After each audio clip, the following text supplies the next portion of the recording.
Bien, bueno, como decíamos recién, la clase de hoy es la última, es la tercera parte de la clase 3, que trata sobre el diseño urbano en la escala del espacio público, lo que llamamos la escala micro, ahora poniendo énfasis en la dimensión social. En este caso, lo que nos importa es pensar, tratar de entender al espacio público, además de las funciones propiamente urbanísticas que tiene, que cumple, como la de conectar, vincular, articular, que también de enfatizar algunas funciones sociales, culturales y políticas que son fundamentales de entender para poder abordar el diseño del espacio público. Bueno, eso es un poco lo que vamos a abordar en esta clase.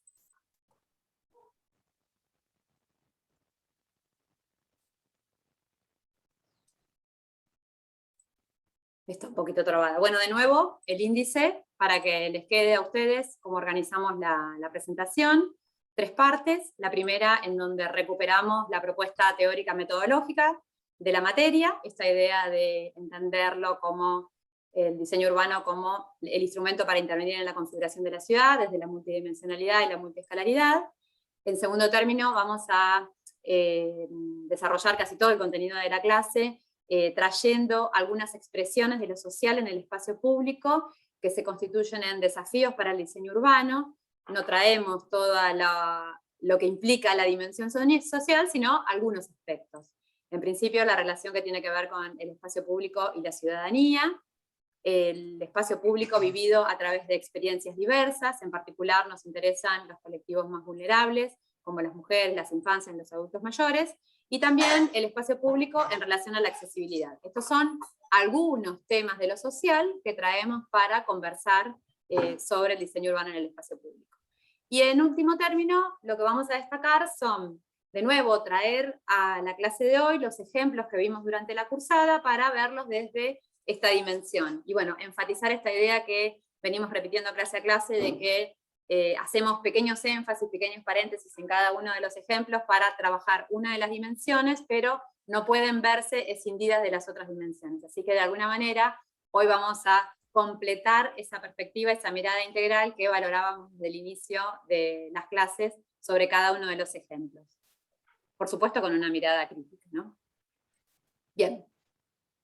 La definición del espacio del diseño urbano como principal herramienta para intervenir en el espacio público.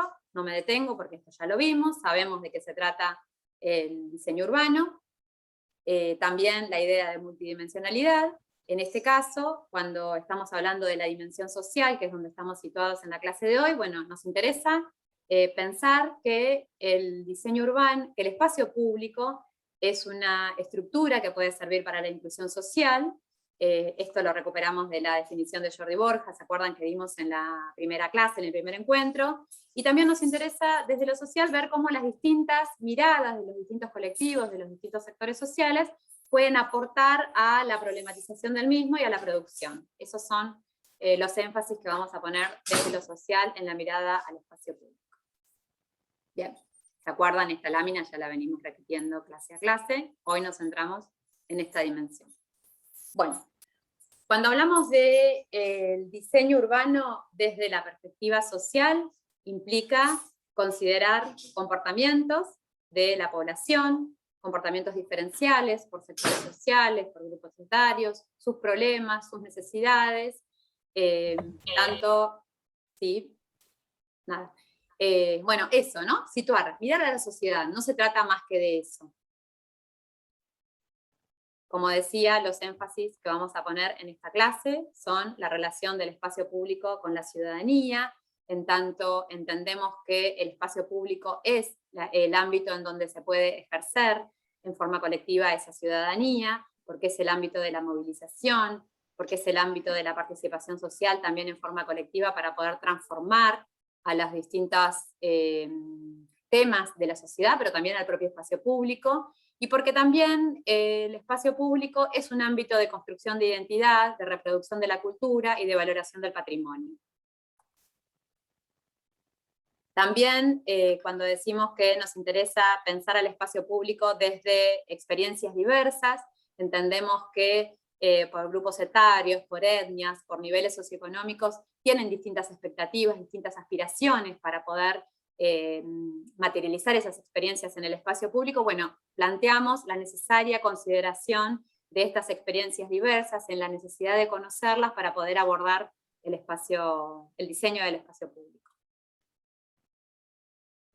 El foco que vamos a hacer nosotras, bueno, ya es el que destaqué, de estos colectivos.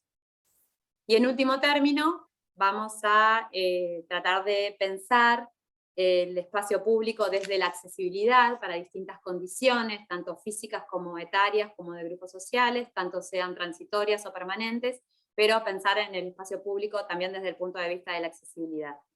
Estos temas los vamos a plantear nosotras hoy, los planteamos cuando hicimos la selección de la bibliografía, pero también los vamos a seguir desarrollando, como decía recién Eva, durante el encuentro que viene, en particular haciendo foco en la cuestión de las experiencias de las infancias y de la accesibilidad.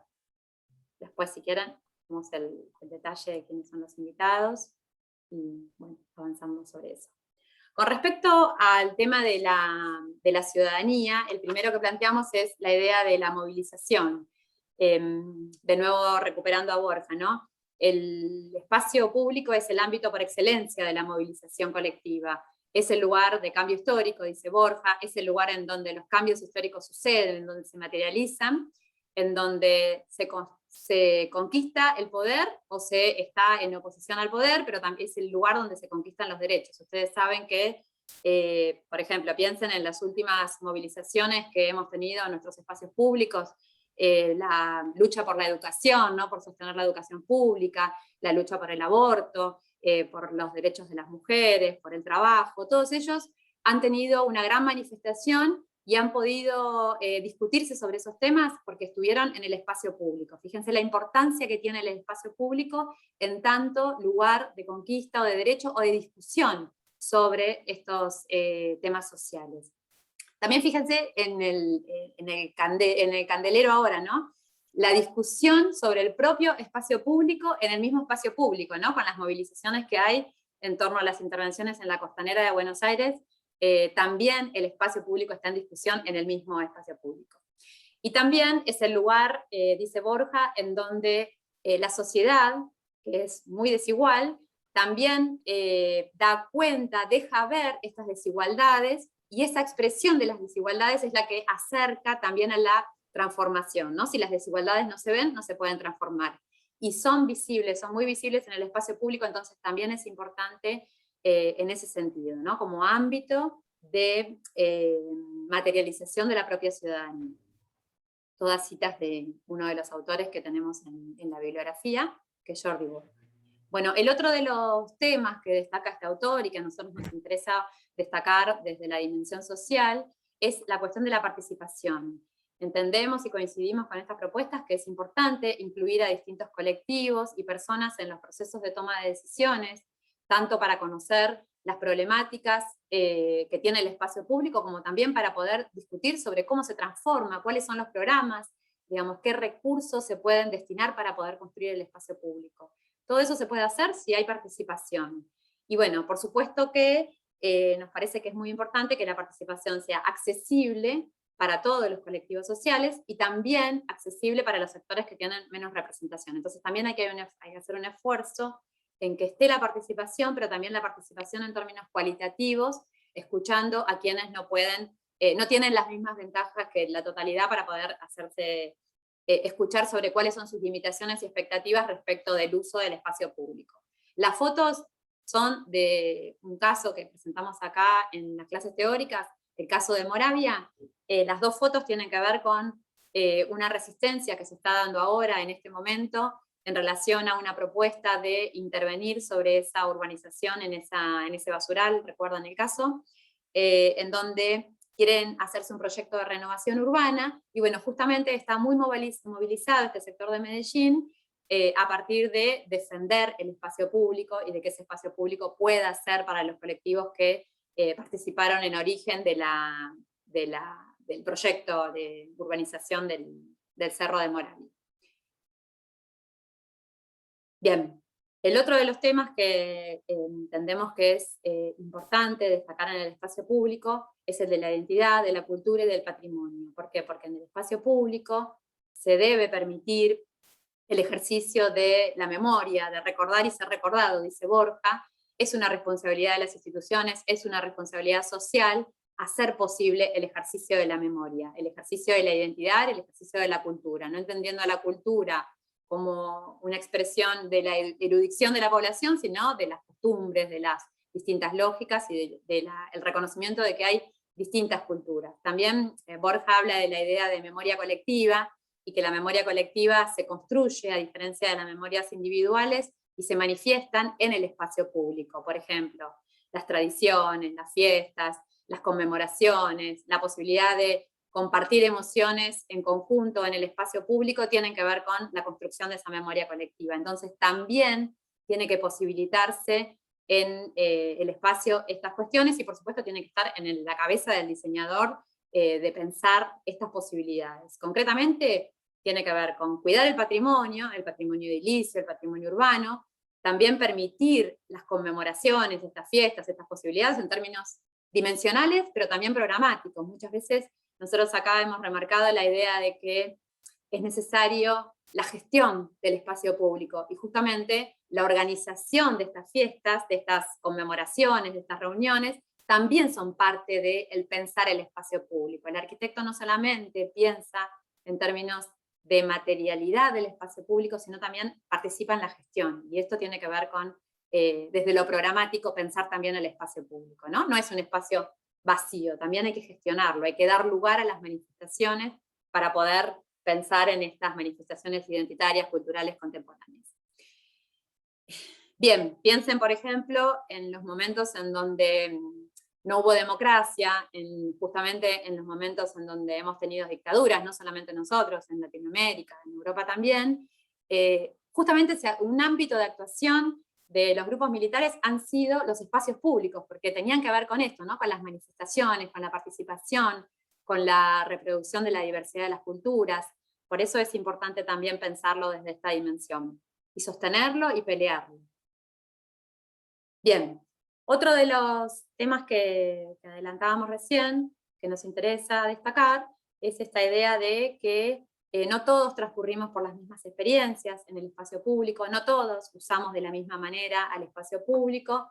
En particular nos interesa el tema de las mujeres y de las disidencias, es decir, aquellos grupos que no se representan con el binarismo hombre-mujer, porque justamente son los menos considerados en el espacio público. Las mujeres ya desde hace muchas décadas están incorporadas casi de igual modo que los hombres al reparto del trabajo, ¿no? A la incorporación al empleo.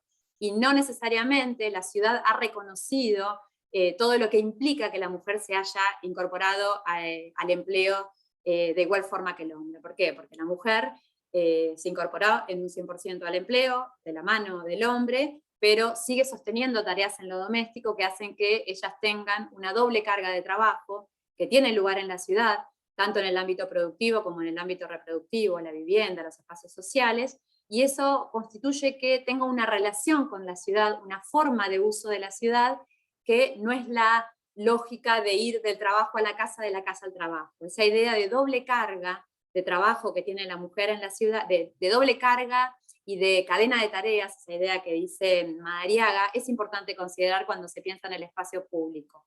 ¿Por qué? Porque la mujer recorre la casa, el trabajo, pero va a buscar a los chicos a la escuela, los lleva a un equipamiento de salud, hace las compras. Más que la idea de cadena, es una red de tareas en la que se configura y que es importante reconocer en el uso del espacio público, en el diseño del espacio público, estas formas de uso del mismo, ¿no?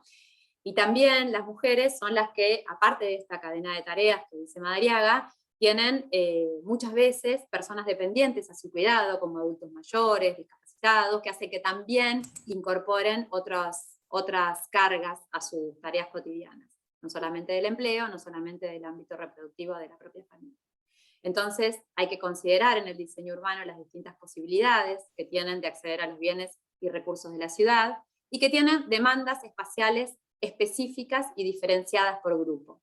También una idea que suman y que aportan los grupos feministas que piensan a la ciudad es la idea de impactos acumulados. ¿Cuáles son los desafíos que tenemos para el diseño urbano? Bueno, en principio, facilitar ese tipo de tareas, esas formas de tareas productivas y reproductivas que tienen las mujeres, ¿no? Permitir el acceso al cuidado y también disminuir los obstáculos que hay en el uso del espacio público. El transporte debe ser accesible, tanto en términos de frecuencia, de tiempo, de costo, de proximidad, como para que puedan ser accesibles los transportes, ¿no? Los equipamientos sociales tienen que estar próximos o bien tienen que ser accesibles, tienen que ser también de la escala adecuada a lo que necesita cada grupo etario. También es importante pensar en la mezcla de usos, ¿no? No solamente pensar sectores de la ciudad residenciales, sectores comerciales, es mucho más rico para la vida urbana y para la vida social el tema de la mezcla de usos, porque disminuyen la carga de tiempo que se destina a la movilización entre un uso y en otro. También la seguridad en el espacio público, la iluminación, la visibilidad. Muchas veces cuando se decide la iluminación, las luminarias urbanas, se decide iluminar las calles principales, y las calles principales son las calles por donde pasan el transporte público, donde pasan los autos, pero no son los barrios. Entonces también, fíjense, desde cosas mínimas como la iluminación y cómo se piensa, y en quién se piensa, tiene que ver con considerar o no considerar a estos grupos. Y tiene que ver, por ejemplo, con la seguridad y también con las sensaciones de seguridad, que son importantes y muchas veces hacen que se decida no salir a un empleo, a un equipamiento de salud, a un equipamiento social, por este tema. Entonces también es importante esa idea de iluminación, de visibilidad, de sentirse seguro a través de la legibilidad que permite el espacio público. Otra de las cuestiones que están en las luchas feministas respecto de la ciudad es pensar que los equipamientos, las distintas instituciones públicas tienen que tener un ajuste en los horarios para las diversas necesidades, ¿no? Si la mujer trabaja, digamos, el horario de la administración, no sé, un lugar, fíjense, piensen en un lugar de pago, tendrían que estar a contraturno de esas necesidades, sino también son como distintos escollos que no solamente limitan el uso del espacio público, sino también que limitan las posibilidades de desarrollo de esas actividades productivas y reproductivas. Y bueno, de alguna manera se interpreta que con estas consideraciones vinculadas a la particularidad de estas experiencias diversas se puede contribuir de algún modo a las desigualdades que hacen que hay satisfacciones desiguales de las necesidades, ¿no? Bien. Yo estoy ahora. Bueno, hasta ahora entonces, por ahí podemos hacer un parate para ver si necesitan consultar algo. Por ahora, Licia lo que estuvo comentando es sobre el espacio público y la ciudadanía, el uso del ciudadano sobre el espacio público, y comenzamos a presentar algunas cuestiones particulares que nos interesaba hacer foco relacionadas con los diversos grupos a los que se debería atender. En principio, ahora charlamos sobre las mujeres y disidencias. Ahora la idea es que nosotros podamos continuar hablando sobre las infancias, sobre los discapacitados y la ancianidad, para ver cuáles son esas demandas que tienen estos grupos. ¿Necesitan que hagamos algún freno, que necesitan hacer alguna consulta? Si no, seguimos con los Capaz niños. algún comentario, ¿no? ¿Algún comentario? ¿Algo relacionado con lo que ya se comentó? Seguimos. Bueno, por ahí lo dicen luego. Bueno, entonces, continuamos con los chicos, con los niños, también con esta idea de presentar primero cuáles pueden llegar a ser las demandas, las distintas experiencias que estos grupos requieren en el espacio público y presentar los desafíos, y luego hacemos un cierre con la idea de la accesibilidad en el espacio público. Pero cualquier necesidad lo que necesiten, nos van consultando o frenando. Bueno, respecto entonces a las infancias, volvemos a presentar la idea de cuáles son las necesidades, las aspiraciones de estos chicos. En principio no como grupo minoritario, pero sí mayoritario, pero lo presentamos como un grupo al que tenemos que reconocer o atender, en principio porque no tiene la participación en la toma de decisiones. Entonces nosotros como adultos que intervenimos en el espacio público tenemos que reconocer sus necesidades. Necesidades, ¿con qué? ¿Con qué sentido? ¿Para qué? Para fomentar el desarrollo, la salud y el acceso a las distintas oportunidades. ¿Cómo lo podemos hacer? En principio porque los chicos necesitan movilidad independiente, es decir, que puedan manejarse en el espacio público siendo independientes para poder fortalecer su formación y además como espacios seguros donde se puedan manejar. ¿Para qué? Para poder generar espacios de juego, más que parques de juego. Los nenes juegan, como saben, deben tener contactos con chicos, juegan en cualquier parte, no solamente en los lugares destinados a que los nenes jueguen en escalones, en monumentos, en árboles, en cualquier parte del espacio público. Los chicos necesitan realizar actividad física, estar al aire libre, en contacto con la naturaleza, es decir, que son espacios apropiados para su desarrollo y su formación. Además, porque estos espacios mejoran o promueven el aumento de la sociabilidad, la interacción con otros chicos, con otras personas, con distintos grupos, el intercambio, y esto los favorece en aumentar su confianza y la seguridad. Bueno, bien, en la próxima filmina lo que les planteamos es, bueno, ¿cuáles pueden llegar a ser los desafíos del espacio público? Está muy, bueno, vamos a ir mirándola a poquito. Los desafíos en el espacio público. En principio, ¿qué tenemos que pensar? En múltiples y potencialidades espacios de uso infantil, y que conformen redes. Los chicos no solamente juegan en los lugares destinados, como decía hoy, a un juego, donde está el tobogán o la calecita. Los chicos juegan en cualquier parte. Ahí hay nenes jugando en la vereda, en la calle juegan en la vereda. Tienen que tener espacios accesibles no solamente cuando los movemos y van hasta el parque, sino que en la red de circulación habitual que tienen son espacios que ellos lo ven como juego, porque nosotros vamos caminando y ellos van saltando al lado, o contando baldosas. Entonces tienen otra actitud frente al espacio público que es importante que la podamos reconocer. También en las calles, en los equipamientos, no solamente en el lugar destinado a la plaza o al parque. También aumentar la cantidad de áreas verdes accesibles y seguras, ¿no? Que no sea el área verde atravesada por una vía rápida donde los chicos no puedan llegar. Digamos, hay áreas verdes que sí que tienen la función ambiental de oxigenar la ciudad, pero que no son accesibles a los nenes. Entonces, bueno, también pensar en eso, en espacios que puedan ser accesibles, que sean seguros para poder estar, para poder moverse libremente. Construir espacios multifuncionales que posibiliten el juego en las diferentes etapas de desarrollo y favorezcan el contacto intergeneracional.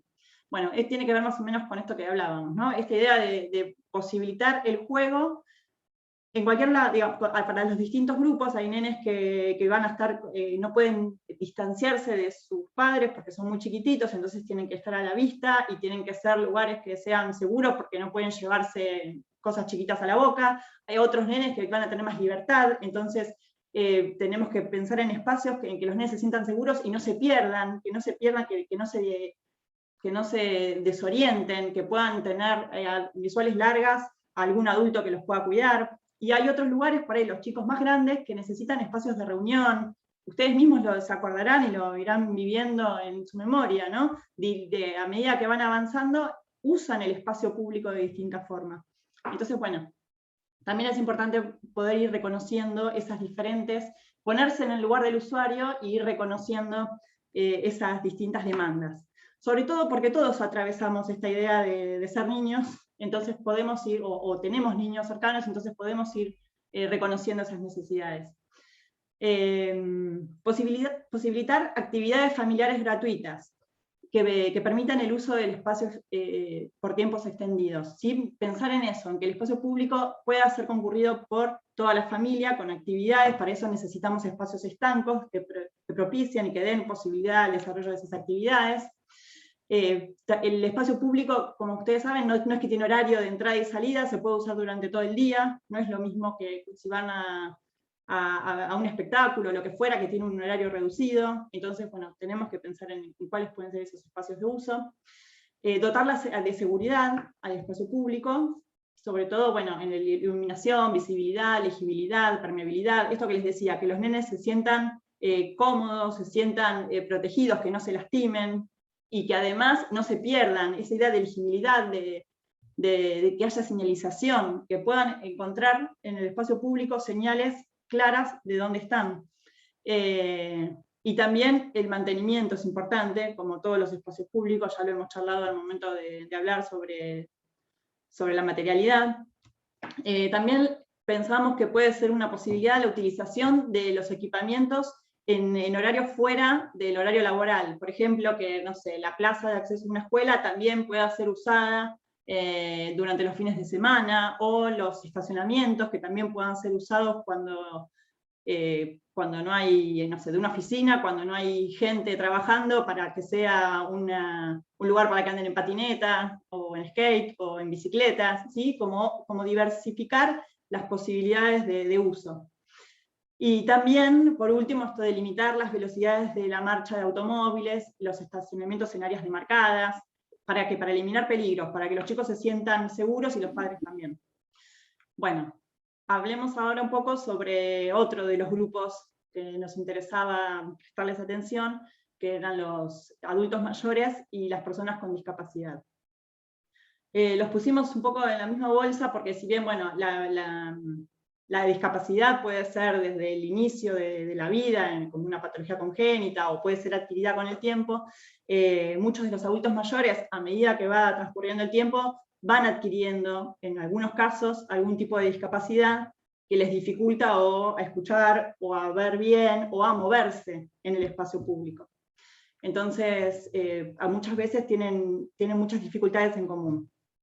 Discapacidades de todo tipo, ¿no? Como les decía, el tema de poder escuchar, de poder moverse bien, de dificultades mentales, por ahí que necesitan a alguien que los oriente, y de caminar. Acá hay unas fotos de una ONG que se llama Acceso Ya, que muestra imágenes que son denunciantes, ¿no? Como que dice, fíjense esta calle, en tal lado lo que está pasando. Entonces se ve al señor que intenta pasar por la vereda y no pasa la silla de ruedas, o el que quiere caminar y está la vereda rota, encima de que esa angosta está rota. Entonces, bueno, es bastante interesante porque de estas imágenes hay varias donde se ve a diario, y ustedes seguramente podrán reconocer en los lugares donde caminan habitualmente estos ejemplos.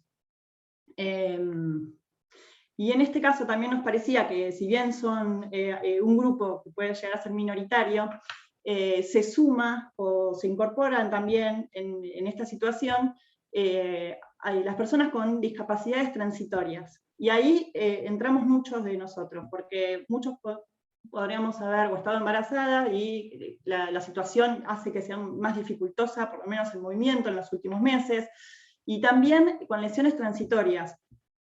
Probablemente no, pero alguno de ustedes ha tenido que caminar con muletas, o con algún yeso, o con alguna férula en la calle, es difícil de moverse, ni hablar si van con algún cochecito de bebé. Entonces, no solamente estamos pensando en el diseño del espacio público para que sea accesible para estos grupos, que en alguna parte de la vida también se agregan en forma transitoria muchas otras personas. Bueno, bien, entonces tienen necesidades y aspiraciones diferenciales, y todos, ya sea a largo plazo, porque son discapacidades permanentes o transitorias, tenemos el derecho de participar de la vida urbana, y que estos espacios públicos sean accesibles. Y eso nos da la posibilidad de tener igualdad de oportunidades en el uso y en la apropiación del espacio público. Y a eso es lo que pretendemos aspirar. Acá hay también ejemplos de estas fotos de la misma ONG, y que nos sirve para plantear, a poner a discutir con ustedes cuáles pueden ser los desafíos del diseño urbano para poder atender estas demandas. En principio, lo que pensábamos es el desplazamiento, de lo más autónomo posible y con seguridad. Si esta mujer va a buscar al nene a la escuela, tenga la posibilidad de ir caminando desde su casa hasta la escuela y volver por un lugar seguro, que no sea solamente la salida de la casa o una esquina y no la otra, entonces, o que tenga que dar una vuelta a manzana para poder bajar una rampa. Entonces, eso es importante, ¿no? La posibilidad de que sea autónoma, de que no necesite otro adulto para poder cuidar de sus niños. Lo mismo pasa con las barreras urbanísticas que encontramos en la ciudad muy frecuentemente, y que si somos jóvenes, yo me pongo en el grupo de los jóvenes, y caminamos rápido no nos damos cuenta, pero en realidad nos puede pasar que como este señor tenga esas dificultades para poder pasar. Y esto es esta posibilidad de la circulación de manera autónoma, también el acceso al transporte público, al transporte privado, ¿no? De forma segura y accesible. Y también el uso de todos los espacios disponibles, porque por ejemplo que tengan la posibilidad de ir a un sanitario público y poder llegar y poder ingresar. Entonces son todas distintas cuestiones que las vamos apuntando para tener en cuenta. También ahí les pusimos el tema de considerar refugios y lugares de descanso.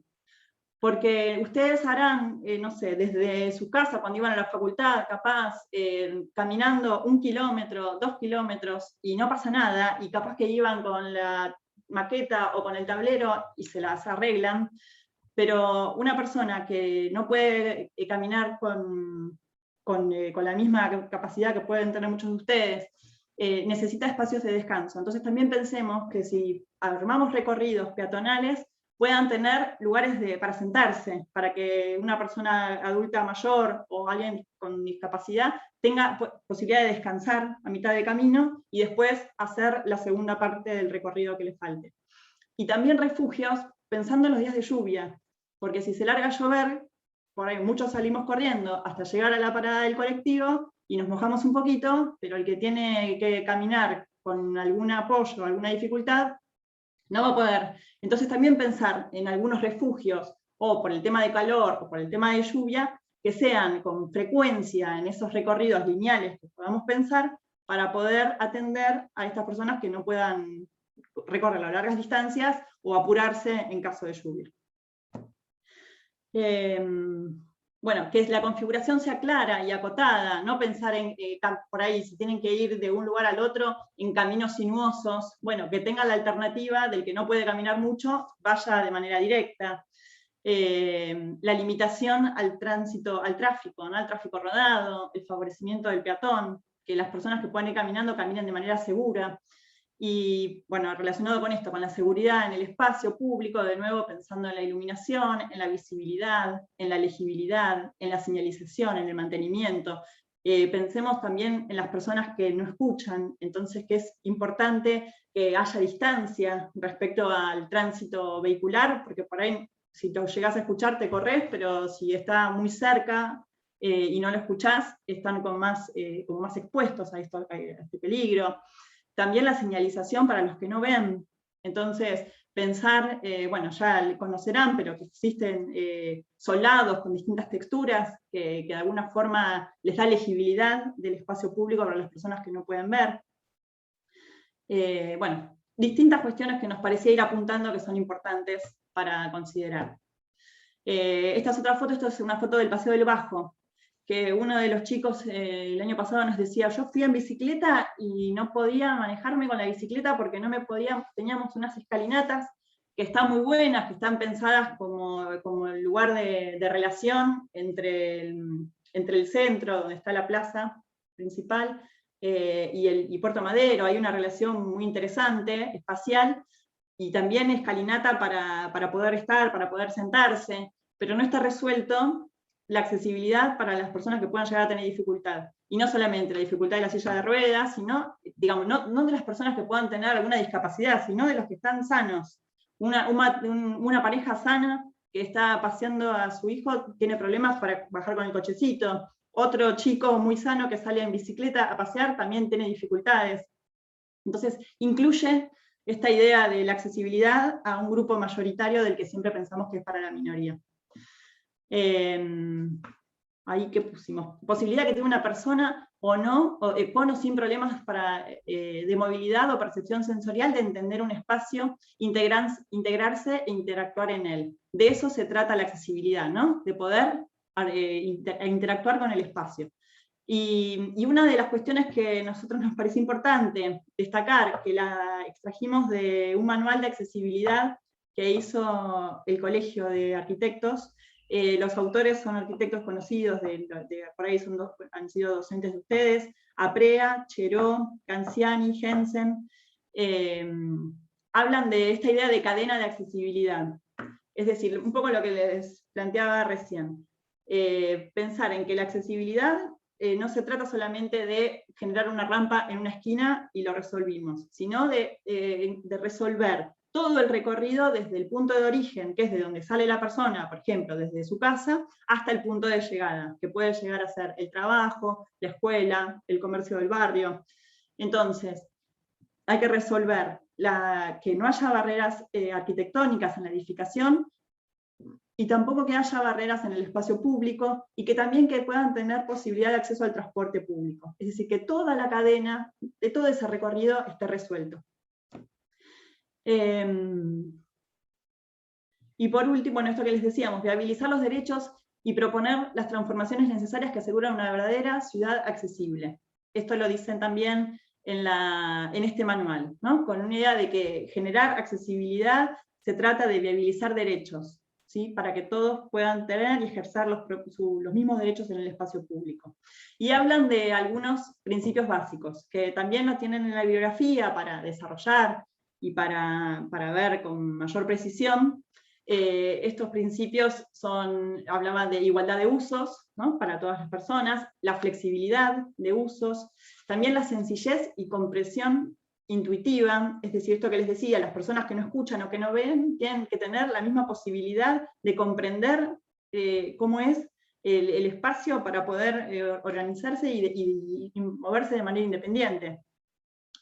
La facilidad en la percepción de la información, de nuevo, que sea fácil tanto para los chicos, para los que tienen alguna deficiencia, de poder manejarse y que las señalizaciones sean claras. La tolerancia a errores. Cuando decíamos la silla de ruedas, ahí que mostrábamos la foto del señor que no pasaba por el lugar. Bueno, ya sabemos que una silla de ruedas tiene 75, 80 centímetros de ancho. Bueno, no podemos pensar que el espacio tiene que tener eso. Tiene que tener un poco más. ¿Para qué? Para que la persona no tenga que estar al límite pasando por un lugar que sea mínimo de paso, ¿sí? Entonces, la tolerancia a errores tiene que ver con eso, con que sean un poco más de lo que deberían ser para que funcionen de manera óptima. La adecuación en las dimensiones, la eficacia en el esfuerzo. Si tienen que subir en una rampa, que sea posible de subir. No pensemos en rampas que sean tan empinadas que no haya posibilidad de subir por cualquiera. Bueno, ahí está la cita.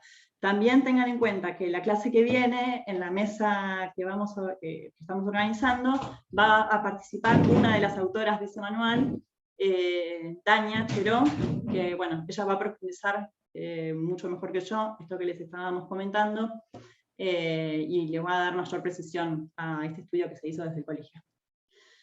Bueno, y respecto a la accesibilidad, entonces, ¿qué considerar? En principio, tengamos en cuenta que un espacio es accesible cuando no se nota, cuando no es percibida. La accesibilidad, si no es percibida, es que existe accesibilidad. Cuando ustedes empiezan a ver algo que les empieza a molestar, que hay un estorbo, que hay una dificultad, es porque ahí falla la accesibilidad.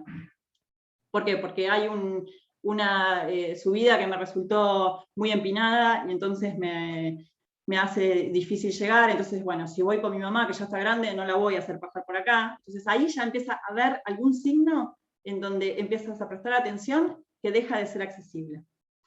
¿Qué cuestiones hay que considerar en esta idea de diseñar lugares accesibles?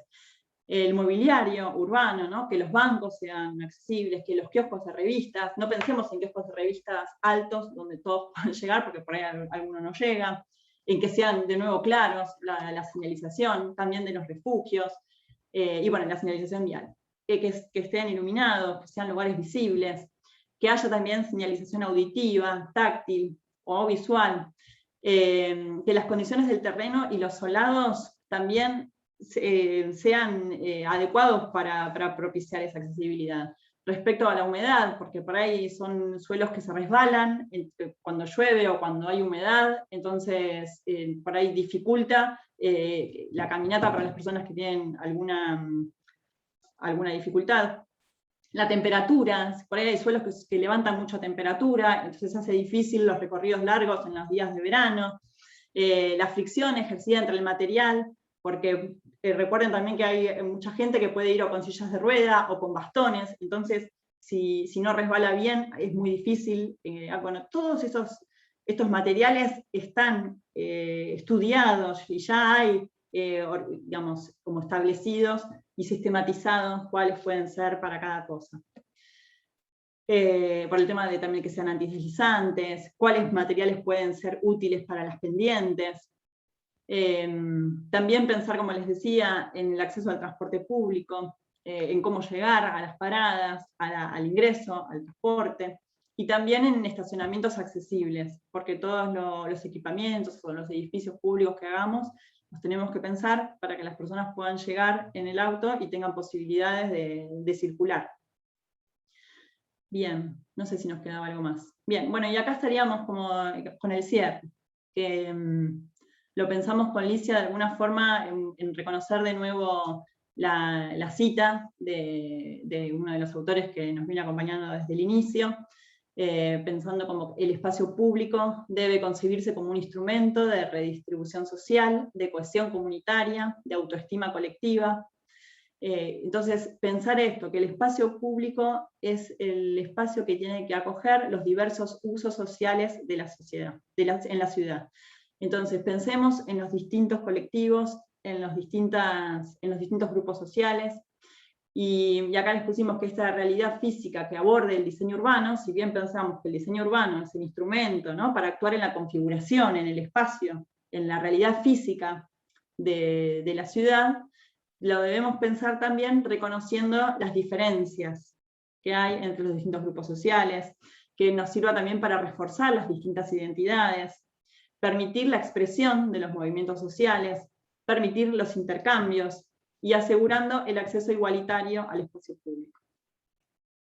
Bien, y nos queda, creo, Liv, la última parte, que tenía que ver con volver a reconocer en los ejemplos que ya vimos, para de alguna forma cerrar esta idea de que los ejemplos no los podemos ver solamente desde una dimensión, sino que tienen que tener un abordaje multidimensional. Entonces, reconocer nuevamente en 3 de los ejemplos que vimos, que era la Costanera de Santa Fe, la Supermanzana en Barcelona, y el caso de Colombia en Curitiba, no me acuerdo cuál era. Medellín.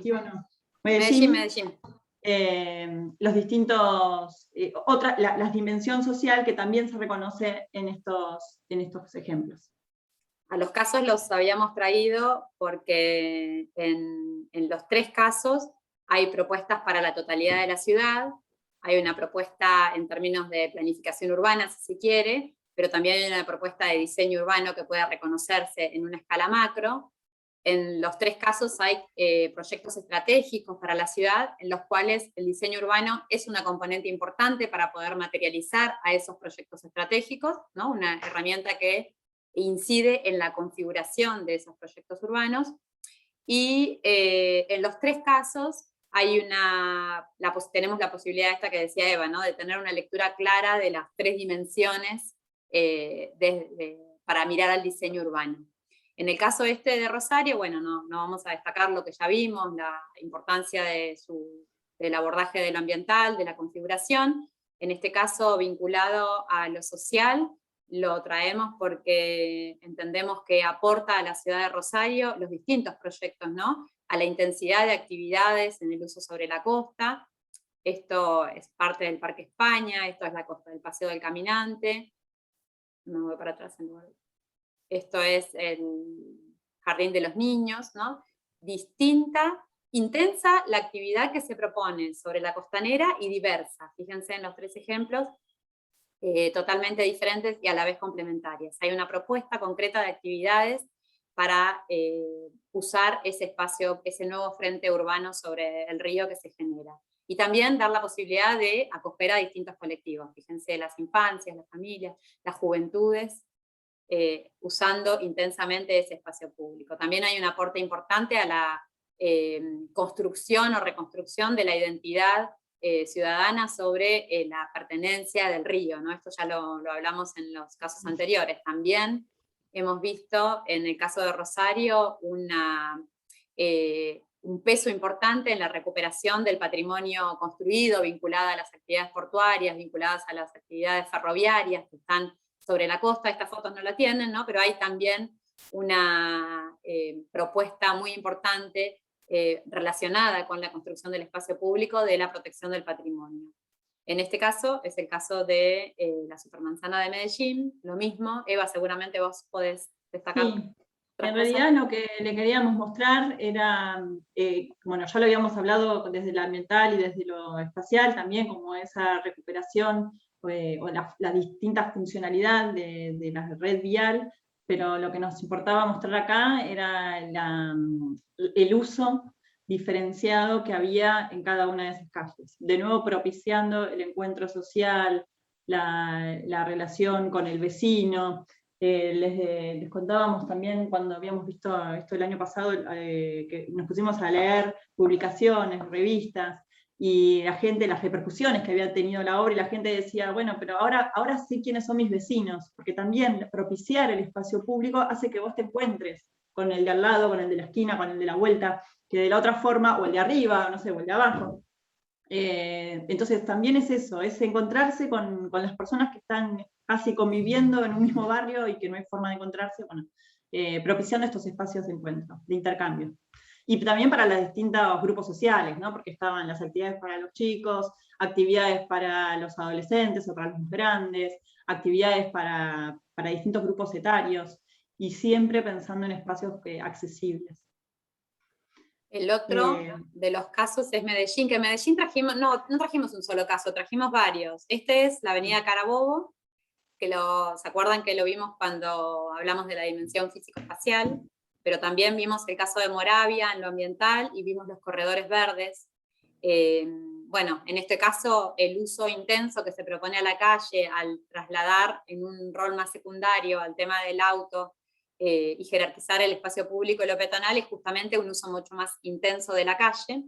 Esa intensidad del uso es justamente un aporte a la dimensión social, la posibilidad de generar convivencia en el espacio público, la apropiación de los distintos grupos de la ciudad, eso también es importante, fundamentalmente también a la construcción de grandes equipamientos que alimentan, ¿no? Y que equipan a la ciudad y que alimentan a esos espacios públicos. No son solamente espacios abiertos los que se han construido en este caso, sino también hay mucho espacio y programa, de nuevo, edilicio y de equipamiento para poder dar actividad al uso del espacio público. Y bueno, esto tiene que ver fundamentalmente, de nuevo, también con la construcción de la identidad, con la valorización también del patrimonio construido. En el caso ese de, acá se ve, ¿no? De cómo la valoración del patrimonio, de esa centralidad histórica, también aporta a la construcción del espacio público. ¿Ibas a decir algo, Eva? No sé, me perdí yo, no importa.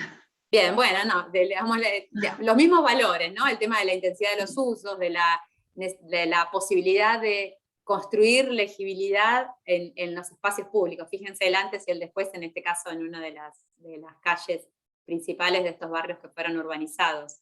Justamente a partir de esa legibilidad y de esa posibilidad de construir un espacio público de calidad y jerarquizado, es que también se aporta a la posibilidad de construir ciudadanía, en tanto se pueden apropiar estos espacios que tienen mayor peatonalidad y menos uso del transporte automotor.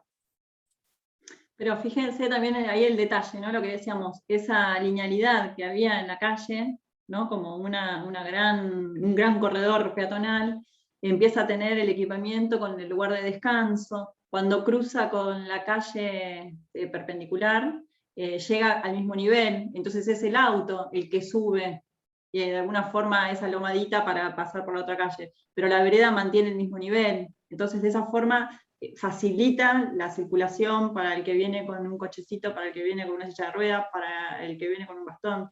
Entonces son detalles que hacen tanto a la idea general de que quiero armar un corredor de 1 kilómetro de largo, pero también al detalle de cómo voy a solucionar las intersecciones con las otras calles, cómo voy a solucionar el espacio de descanso.